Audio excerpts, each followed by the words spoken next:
የኢትዮ ቴሌኮም ዋና ስራ አስኪያጅ ፍሬህይወት ታምሩ በወር ብቻ እስከ 2.4 ሚሊዮን ብር ይከፈላል። የሚድሮክ ዋና ስራ አስፈጻሚ አቶ ጀማል አህመድ ደግሞ በወር ብቻ እስከ 3 ሚሊዮን ብር ይከፈላል። የኢትዮጵያ ንግድ ባንክ ዋና ስራ አስፈጻሚ አቶ አቤሳኖ በወር በአማካይ 2.4 ሚሊዮን እስከ 3.6 ሚሊዮን ብር ይከፈላል።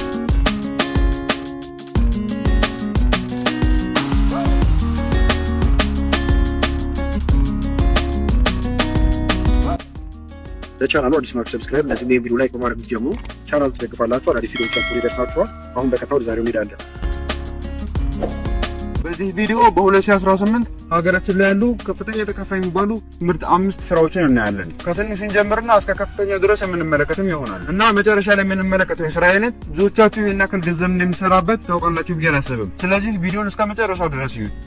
በአምስተኛ ደረጃ የተቀመጠው ኤንጂኦ ነው። ደሞዛቸው በወር ከ65000 እስከ 80000 የኢትዮጵያ ብር ሲሆን በአመት ደግሞ ከ780000 እስከ 960000 ብር ይከፈላቸዋል። ለጥቅማ ጥቅሞቻቸው ደግሞ ስናይ የቤት፣ የትራንስፖርት፣ የኢንተርናሽናል አላውንስ ጨምሮ የተለያዩ ነገሮችን ያካትታል ማለት ነው። እና ስለ ቀጣሪዎቹ ካወራን ሀገራችን ላይ በዋናነት የሚታወቁ ኤንጂኦዎች አሉ። እነሱ ለምሳሌ ዩኒሴፍ፣ ዩኤስኤድ፣ ፌር፣ ወርልድ ባንክ የመሳሰሉትን መጥቀስ እንችላለን። የሚያስፈልገው የትምህርት ደረጃ ደግሞ በዴቨሎፕመንት ስተዲስ፣ በኢኮኖሚክስ፣ በፕሮጀክት ማኔጅመንት ዲግሪ ያስፈልጋል። በተጨማሪም ደግሞ እንደ ፒኤምፒ ወይም ደግሞ ፕሮጀክት ማኔጅመንት ፕሮፌሽንስ የመሳሰሉ አይነት ሰርተፊኬቶች ሊያስፈልጓቸው ይችላሉ ማለት ነው።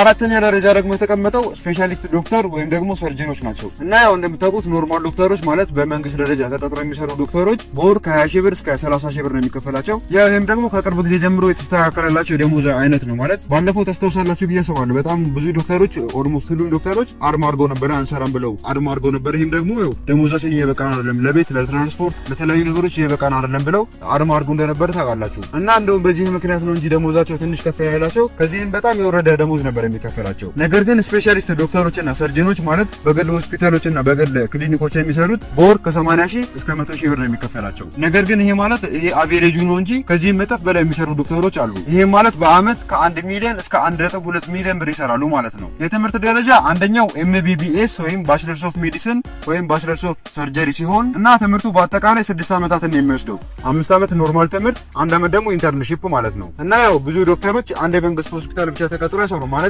ደሞዛቸው ለቤት፣ ለትራንስፖርት፣ ለተለያዩ ነገሮች አይበቃቸውም። ማለትም በራሳቸው የተለያዩ የግል ሆስፒታሎችና የግል ክሊኒኮች ላይ ይሰራሉ ማለት ነው በተጨማሪ ሰዓታቸው። በሶስተኛ ደረጃ ደግሞ የተቀመጠው ባንክ ማናጀር ወይም ደግሞ ሪስክ ማናጀር በመባል የሚታወቀው የሥራ አይነት ነው። ሀገራችን ላይ በሲኒየር ባንኪንግ ኳሊፋይ የሆነ ሰው በወር ከ70 ሺህ እስከ 90 ሺህ የኢትዮጵያ ብር ይከፈለዋል ማለት ነው። በአመት ደግሞ ከ840 ሺህ እስከ 1.1 ሚሊዮን ብር ማለት ነው። እና ቀጣሪዎቹ በዋናነት ሀገራችን ላይ በደንብ የሚታወቁ ባንኮች አሉ። ለምሳሌ እንደ ሲቢኢ ወይም ደግሞ የኢትዮጵያ ንግድ ባንክ፣ አዋሽ ባንክ፣ ዳሽን ባንክ፣ ንብ ባንክ የመሳሰሉትን ለምሳሌ መጥቀስ እንችላለን። የትምህርት ደረጃቸው ደግሞ ያው ግልጽ ነው፣ የፋይናንስ ባክግራውንድ ያላቸው መሆን አለባቸው። ከዚህም ባለፈ በሲኤፍኤ ወይንም በቻርተር ፋይናንሻል አናሊስት ወይም በሲፒኤ ማለትም በሰርቲፋይድ ፐብሊክ አካውንታንት ሰርቲፋይድ መሆን ይኖርባቸዋል። እና ባንክ የሚሰሩ ሰዎች ገንዘብ ቆጥሮ ስለተረከቡና ስለሰጡ ለምንድን ነው ከፍተኛ ክፍያ የሚከፈላቸው ካላችሁ ያው በዋናነት አንደኛው ብዙ መጠን ያላቸውን ገንዘቦች እንዲያንቀሳቀሱ ስለሚፈቀድላቸው ነው። ሌላው ደግሞ በጣም ትልቅ ሪስክ ያላቸውን ውሳኔዎች በመወሰን ኢኮኖሚው ላይ በጣም ትልቅ ሚና ስለሚጫወቱ ነው ማለት ነው። እና በአሁኑ ሰዓት በተለይ ደግሞ ሀገራችን ላይ ቴክ ወይንም ቴክኖሎጂ ብዙ ነገሮችን እንዳልነበሩ እየቀያየራቸው ይገኛል። ማለትም በጣም ብዙ ነገሮች ዲጂታል እየሆኑ ነው። ከገንዘብ ጀምሮ ከትራንስፖርት ጀምሮ ብቻ በጣም ብዙ ነገሮች ዲጂታል እየሆኑ ነው። እና ለምን ይሄን አነሳህ ካላችሁኝ ቀጣይ የምናየው ከፍተኛ የተከፋይ የሥራ አይነት ከዚሁ ጋር ስለሚያያዝ ነው። በሁለተኛ ደረጃ የተቀመጠው ሶፍትዌር ኢንጂነሮች ወይም ደግሞ አይቲ ማናጀሮች ናቸው። የሚከፈላቸው ደሞዝ በወር ከ60 ሺህ እስከ 100 ሺህ የኢትዮጵያ ብር ሲሆን በአመት ደግሞ ከ720 ሺህ እስከ 1.2 ሚሊዮን ብር ይከፈላቸዋል። እና ደግሞ ሪሞትሊ ለኢንተርናሽናል ካምፓኒዎች የምትሰሩ ከሆነ የገንዘቡ መጠንም በከፍተኛ ሁኔታ እያደገ ይሄዳል ማለት ነው። እና ስለ ቀጣሪዎች ካወራን ያው ቅድም እንደነገርኳችሁ ሀገራችን ላይ በተለይ በጣም ብዙ ነገሮች ዲጂታል እየተደረጉ ነው። ስለዚህ ባንኮች፣ ስታርታፖች፣ ቴሌኮሞች፣ ፊንቴኮች የመሳሰሉ እነዚህን ባለሙያዎች ይፈልጋሉ ማለት ነው። ስለዚህ የስራ ዕድሉ ከፍ ይላል ብዬ የማስበው አንድ የስራ አይነት ይሄ ሶፍትዌር ኢንጂነርነት ወይም ደግሞ የአይቲ ባለሙያነት በጣም ወደፊት ተፈላጊ ይሆናል ብዬ ከማስበው ስራዎች መካከል አንዱ ነው። የሚያስፈልጉት ስኪሎች ደግሞ ኤአይ፣ ክላውድ ኮምፒውቲንግ፣ አፕ ዴቨሎፕመንት፣ ዴታ ሳይንስ እና የተለያዩ ከአይቲ ጋር የተያዙ ስኪሎች ቢኖራችሁ የተመረጠ ነው። ይህንን ስራ ከሌሎች ስራዎች የተሻለ የሚያስበለው ጎኑ ምን መሰላችሁ? ፍሌክሲብል መሆኑ ነው። ማለትም የፈለጋችሁበት ሆናችሁ ስራውን መስራት ትችላላችሁ። እና ደግሞ ፍሪላንሲንግን መስራት ትችላላችሁ። ማለትም አንድ ቦታ ሆናችሁ ለተለያዩ ካምፓኒዎች መስራት እንድትችሉ ያስችላችኋል ማለት ነው። እና ሶፍትዌር ኢንጂነሮች ወይም ደግሞ የአይቲ ባለሙያዎች የፈለጉበት ሆነው እየሰሩ በዚህ ላይ ደግሞ ይሁላ ክፍያ ይከፈላቸዋል። ነገር ግን ቀጣይ የምናየው ስራ አይነት ከሶፍትዌር ኢንጂነርነት በበለጠ ብዙ ሰዎች የሚመኙት የስራ አይነት ነው። በአንደኛ ደረጃ የተቀመጠው ፓይለት ወይንም አቪዬሽን ነው። ስለ ደሞዛቸው ስናወራ የኢትዮጵያ አየር መንገድ ፓይለቶች ወይም ደግሞ ካፕቴኖች በወር ከ100 እስከ 200 ሺህ ብር ነው የሚከፈላቸው። ያው በአመት ደግሞ ከ1.2 ሚሊዮን እስከ 2.4 ሚሊዮን ብር ማለት ነው። እና ስለ ጥቅሞቻቸው ደግሞ ካወራን ነፃ በረራ ዕድል፣ ኢንሹራንስ እና አላዋንስ ከብዙዎቹ ጥቂቶቹ ናቸው። እና ግን ለምንድን ነው ሁላ ነገር የሚደረግላቸው ማለት በተለኛ ሀገር ላይ ደግሞ በተለይ አየር መንገድ የሚሰራው ከተባለ በጣም ብዙ ገንዘብ እንደሚከፈለውና በጣም ብዙ ጥቅሞች እንደሚያገኝ ነው የሚወራው። እውነታው ደግሞ እሱ ነው። እና አንድ አውሮፕላን ብቻ ይዘው ስለሚበሩ ለምንድን ነው ሁላ እንክብካቤ የሚደረግላቸው ለምንድን ነው ሁላ ገንዘብ የሚከፈላቸው ብለው ብዙ ሰዎች ይጠይቃሉ። አንደኛውና ዋነኛው ምክንያት በጣም ትልቅ ኃላፊነት ስለሚሰጣቸው ነው። ማለትም እጅግ ውድ የሆነውን የሰው ልጅ ህይወት ይዘው ስለሚበሩ ነው። ከዚህም በተጨማሪ ደግሞ ኢንተርናሽናል ስታንዳርድም ከፍተኛ ተከፋይ እንዲሆኑ ስለሚያስገድድ ነው። እና ያው የሚያስፈልገው የትምህርት አይነት ያው ኦፍኮርስ ሁላችንም እናውቃለን ብዬ አስባለሁ። በአቪዬሽን ስኩል በኩል ማለፍ አለባችሁ ማለት የአቪዬሽን ትምህርቶችን መማር አለባችሁ። እና ደግሞ ሌላው የሚሰጡ የተለያዩ የአቪዬሽን ትሬኒንጎችን መውሰድ ይኖርባችኋል። እንዲሁም ደግሞ እንደ ፍላይት አወራችሁ ማለትም እንደ በረራችሁበት ሰዓትና እንደየ አብራሪው ደሞዛቸውም ይለያያል ማለት ነው። ተቀጥሮ ለመስራት እንደዚሁም ደግሞ በራሳችሁም ለመስራት በጣም ወሳኝ የሆኑና ከፍተኛ ክፍያ ያላቸውን ስኪሎችን ይዤላችሁ መጥቻለሁ ማለት ነው። እናንተ ሰርች አድርጋችሁ የምታገኟቸው ናቸው። ክፍያቸውን በጣም ከፍ ያለ ነው ማለት ነው። እነሱም ደግሞ በነፃ ዩቲዩብ ላይ የምትማሩባቸው የተለያዩ ቻናሎች አሉ። እነዛን እንመለከታለን ወይም ደግሞ አሳያችኋለሁ ማለት ነው። የመጀመሪያው ኤአይ ኢንጂነር ሆናችሁ ልትሰሩ ትችላላችሁ ማለት ነው። ከኤአይ ጋር የተያያዙ የተለያዩ ስራዎችን ትሰራላችሁ ማለት ነው። ሌላው ደግሞ ኤአይ ሪሰርቸር ሆናችሁ ልትቀጠሩ ወይም ደግሞ ልትሰሩ ትችላላችሁ ማለት ነው። ስለዚህ እነዚህ ሁሉ በነፃ የምትማሩባቸው የተለያዩ ዩቲዩብ ቻናሎች አሉ። ሴንት ዲክስ የሚለው ማለት ነው ከፓይተን ጋር የተያያዘ እንደዚሁ ኤአይን መማር ይቻላል እዚህ ላይ ገብታችሁ። ሁለተኛው ደግሞ አይቢኤም ቴክኖሎጂ ብላችሁ ሰርች አድርጋችሁ መግባት ይቻላል። ሶስተኛው ደግሞ 2 ሚኒት ፔፐር ብላችሁ ሰርች አድርጋችሁ ልትገቡ ትችላላችሁ ማለት ነው።